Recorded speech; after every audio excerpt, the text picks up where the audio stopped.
რუსთავში ახალი საგზაო ინფრასტრუქტურის მოწყობა მიმდინარეობს ჭყონდიდელის სახელობის უბანში, მცხეთის, სამშვილდისა და ნეკრასოვის ქუჩებზე, სადაც ავტომობილო გზებისა და სანიაღვრე სისტემების მოწყობა დაგეგმილი ქალაქის მერი იმყოფებოდა.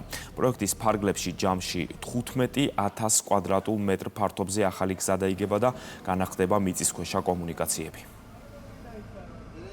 ეს პროექტები მოსახლეობის ძალიან დიდი ხნის მოთხოვნა იყო და დარწმუნებული ვარ ამ პროექტების დასრულების შემდეგ გაუმჯობესდება თითოეულ აქ მაცხოვრებელს ყოველდღიურობა გახდება უფრო გადაადგილება უფრო კომფორტული და დღევანდელი ჩვენი შეხვედრაც ემსახურებოდა სწორედ ამ სამუშაოების ადგილზე გაცნობას. ამ ქუჩებზე ფაქტიურად საგზაო ინფრასტრუქტურა არასდროს არ ყოფილა მოწესრიგებული, არ იყო სანიაღვრე სისტემა, უხვი ნალექის შემთხვევაში ხდებოდა როგორც საავტომობილო გზის საფარის, ასევე აქ არის კერძო სახლები და ხდებოდა დატბორვა.